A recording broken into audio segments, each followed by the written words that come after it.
बिस्मिल्लाहिर्रहमानिर्रहीम। अस्सलाम वालेकुम। तारीख पर नज़र डालें तो पता चलता है कि दुनिया की बड़ी बड़ी सल्तनतें ताकत के नशे और दुनिया को अपने कदमों तले रोनने के चक्कर में बर्बाद हो गई। आज एक नई तारीख लिखी जा रही है कि कैसे दुनिया की सुपर पावर एक इत्तेहादी को सपोर्ट करते करते इसके दुश्मनों को अपना दुश्मन बना बैठी, इसके अखराजात को अपने अखराजात में शामिल कर लिया, इसके खिलाफ नफरत को अपने लिए नफरत में बदल लिया। अमेरिका एक दहाई से गलतियां कर रहा है। किसी ने इराक पर हमला करके गलती की तो कभी इसने अफगानिस्तान पर, कभी किसी हुक्मरान ने कोरोना को गलत तरीके से डील करते हुए सुपर पावर का पोल खोल दिया। तो अब मौसूफ बाइडेन ने यह कहकर तमाम हदें अबूर कर दी कि हम इसराइल के साथ ना सिर्फ कल खड़े थे बल्कि आज भी खड़े हैं और हमेशा खड़े रहेंगे। अब वही इसराइल अमेरिका के मशवरे को किसी सूरत मानने के लिए तैयार नहीं है और अपनी मर्जी कर रहा है, जबकि अमेरिका दुनिया भर से इसके बदले में रुसवाई समेट रहा है। यह कहानी असल में है क्या और सुपर पावर को कैसे तबाह कर रही है, यकीनन सुन के आपके रोंगटे खड़े हो जाएंगे। अमेरिका ने इसराइल को मशवरा दिया था कि इस मामले को इस तरह डील करे कि खुद को कंज्यूम ना कर ले।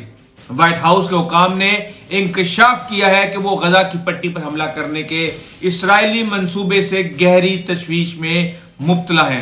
इन्हें खदशा था कि यह ऑपरेशन हमास को जड़ से उखाड़ फेंकने में नाकाम हो जाएगा और फलस्तीनी शहरियों को बेदरेक कत्ल और जख्मी कर देगा और मुमकिन तौर पर एक वसी जंग शुरू हो जाएगी। लेकिन बाइडेन ने इसराइली फौजी कार्रवाई के लिए सख्त हमायत का दावा किया, जबकि इसराइल पर जंग के कवानीन की पाबंदी करने पर जोर दिया, मगर वो चाल नाकाम हो गई। इसराइल ने जमीनी कार्रवाई को आगे बढ़ाया। इसकी अफवाज मुसलसल फजाई बमबारी और इनक्लेव की नाकाबंदी के दरमियान गजा में शहरियों तक पहुंच चुकी है और अब इसराइल नशे की ताकत में चूर अमेरिका की नकल कर रहा है, जिसे अमेरिका बहादुर ने जैसे अफगानिस्तान में तालिबान के ठिकानों को निशाना बनाया और आज तालिबान की हुकूमत है, इसी तरह दीगर ममालिक की भी मिसालें आपके सामने हैं। तो अब इसराइल अमेरिका से सवाल करता है कि 11 सितंबर के बाद क्या अमेरिका किसी बैरूनी ताकत के मशवरे के एहतराम में अपना तर्ज अमल बदल लेता। अब मिस्टर बाइडेन की संगीन गलतियों के बारे में सुन लें जो उन्हें ले डूबेंगी। बाइडेन ने अमेरिका की गलतियों से सबक नहीं सीखा और ताजा तरीन जंग की तरफ तेजी से भाग रहे हैं। उन्होंने न सिर्फ इसराइल की गैर मशरूत हमायत करके बल्कि फलस्तीनियों के हकूक की हमायत करने में भी बुरी तरह नाकाम हो गए। वो अब बाइडेन अमेरिका को इसराइल के इन तमाम जुराइम में शरीक बना लिया है जो अभी इसराइल ने मुस्तकबिल में करने हैं, जिसकी कीमत है अमेरिका का वकार और उसकी ताकत, जबकि अखराजात पहले ही काफी ज्यादा बढ़ चुके हैं और हालात बहुत ज्यादा खराब हो सकते हैं। बाइडेन ने ऐलान किया कि हम आज, कल और हमेशा इसराइल के साथ खड़े हैं, यहां तक कि जब इसने निजी तौर पर इसराइली रहनुमाओं पर जमीनी हमले के बारे में 2 बार सोचने के लिए दबाव डाला तो इसने अवामी तौर पे 14.3 बिलियन डॉलर की हंगामी फौजी इमदाद की दरख्वास्त की। बाइडेन को इतना बड़ा घोड़ा सवार बनने की क्या जरूरत थी? उसको कैरेट एंड स्टिक का फार्मूला अपनाना चाहिए था। इसराइल के इकदामात को बेहतर बना सकता था। ये फिर अमेरिका को एक इंतहाई महंगी नाकामी से दो चार कर सकता है, लेकिन अब अमेरिकी इंतजामिया एड़ियां रगड़ती हुई नजर आ रही है जो कि शायद अब कामयाब ना हो। बाइडेन ने पहले खुद को सर्विसेज के लिए पेश किया और फिर पूछा कि जनाब बताएं करना क्या है, वरना दुनिया का असूल है कि पहले काम जाना जाता है उसके बाद सर्विसेज पेश की जाती हैं। इंसान की जब मत मारी जाए तो ऐसा ही होता है।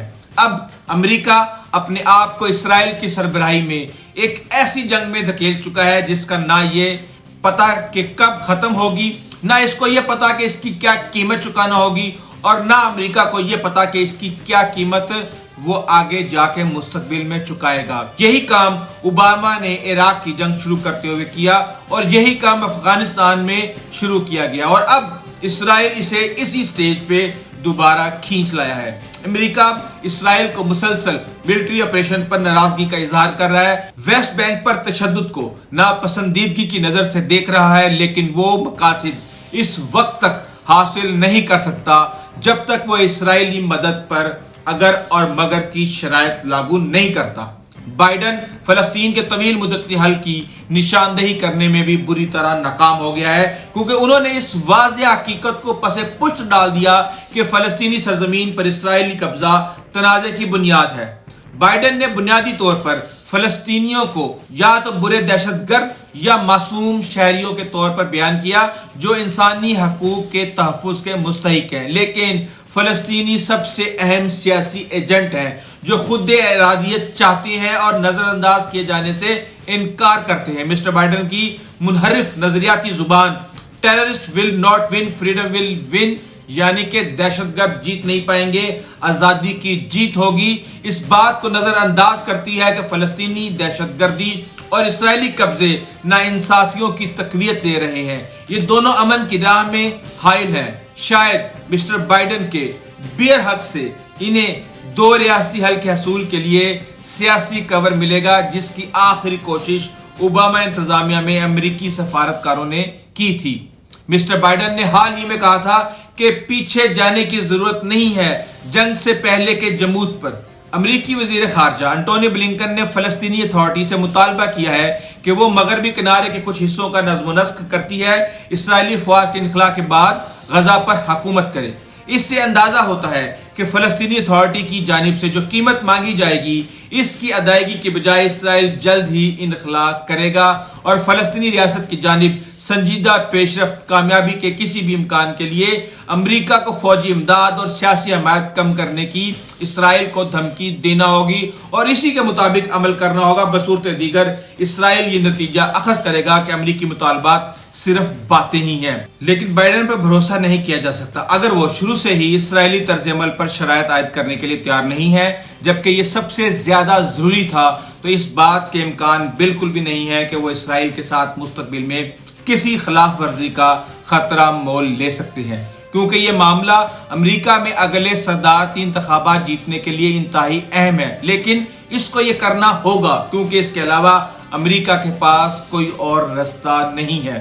مسٹر بائیڈن کا یک طرفہ موقف ہر دوسری خارجہ پالیسی کی ترجیحات سے ہٹ کر ہے اور اہم ترجیحات سے توجہ ہٹاتا ہے۔ مثال کے طور پہ امریکہ اسرائیل حماس جنگ سے پہلے ہی یوکرین اور تائیوان کو مسلح کرنے کے لیے جدوجہد کر رہا تھا، لیکن اب امریکی توپ خانے کے گولے، فضائی اور دفاعی نظام سمیت بہت سی چیزوں کا رخ اسرائیل کی طرف موڑنے کا امکان پیدا ہو گیا ہے۔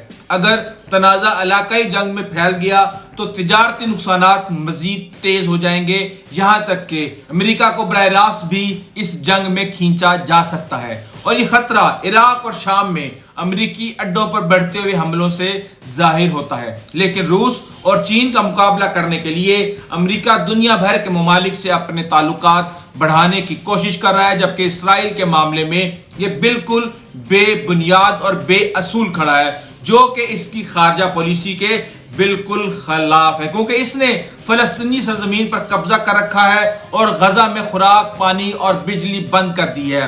ناراضگی صرف عرب ریاستوں تک محدود نہیں ہے۔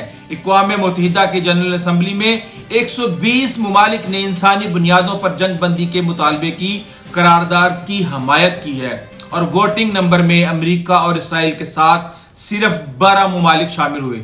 اسرائیل نے امریکہ کو روس کے مقابلے میں تقریباً تھوڑے فرق سے ہی الگ تھلگ کر دیا ہے، کیونکہ جب آخری بار روس سے یوکرین سے دستبرداری ہونے کا مطالبہ کیا گیا تھا تو 141 ووٹ حمایت میں اور 7 ووٹ مخالفت میں آئے تھے، اور آج امریکہ اسی جگہ پر کھڑا ہے، جبکہ بائیڈن کے لیے اس کے نتائج اپنے گھر یعنی امریکہ میں بھی تباہ کن ثابت ہو سکتے ہیں۔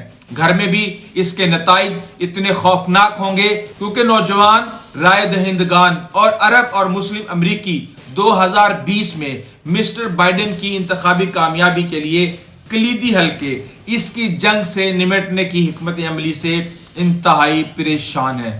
2 دہائیوں پہلے ود اس اور اگینسٹ اس کی پالیسی تباہ کن ثابت ہو چکی ہے، اور بائیڈن کو اسرائیلی معاملات کو ڈیل کرنے کا نسخہ دنیا پر امریکہ کے کنٹرول کو کھونے کا ایک انتہائی مؤثر طریقہ ثابت ہو سکتا ہے۔